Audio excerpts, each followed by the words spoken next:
हरियाणा के जींद में हुडा ग्राउंड में स्थित पंजाब नेशनल बैंक की इस ब्रांच में 28 सितंबर के दिन सब कुछ सामान्य था।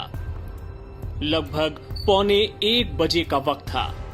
कुछ लोग काउंटर पर खड़े होकर पैसों का लेन देन कर रहे थे, तो वहीं कुछ लोग चेयर पर बैठे अपनी बारी का इंतजार।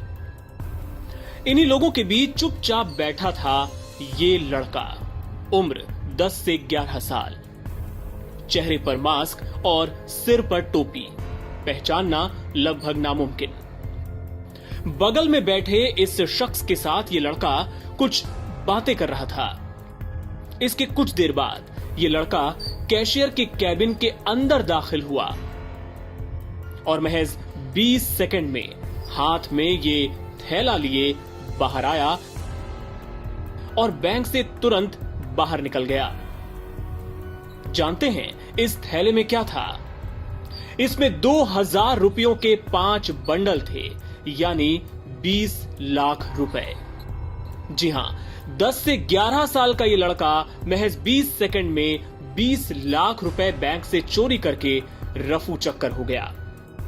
सिविल लाइन थाना पुलिस को बैंक के कैशियर सत्यवान ने जो शिकायत दी है, उसमें कहा गया है कि बैंक में आई नकदी के उन्होंने 5 बंडल बनाए थे और टेबल पर रख दिए थे। इस बीच उन्हें कोई काम याद आया तो वो बंडल को टेबल पर ही छोड़कर दूसरे कैबिन में चले गए। जब लौटे तो देखा कि 20 लाख रुपए के वो 5 बंडल गायब हैं। कैशियर ने टेबल के नीचे, आसपास और अलमारियों में कैश तलाशना शुरू किया। सारे बैंक कर्मियों से पूछा गया और जब कोई जवाब नहीं मिला तो आनन फानन में सीसीटीवी फुटेज चेक किए गए और तब जाकर इस चोरी की वारदात का पता चला।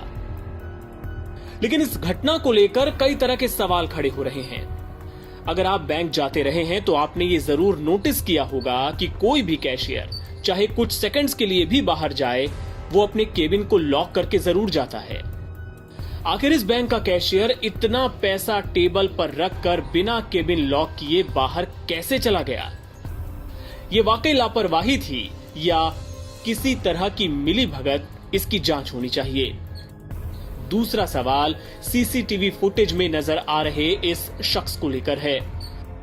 जिस तरह से ये आरोपी लड़के से बातचीत कर रहा था, उससे साफ समझ में आ रहा है कि वो भी इस वारदात का हिस्सा था और उसके इशारे पर ही लड़के ने इस घटना को अंजाम दिया।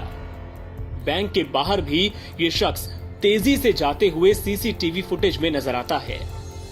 साफ जाहिर है कि ये वारदात पूरी प्लानिंग के साथ अंजाम दी गई।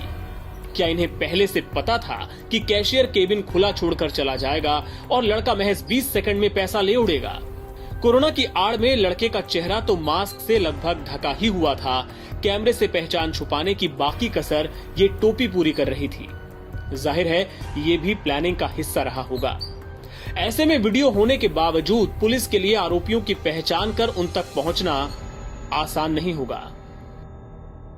एनबीटी ऑनलाइन की रिपोर्ट।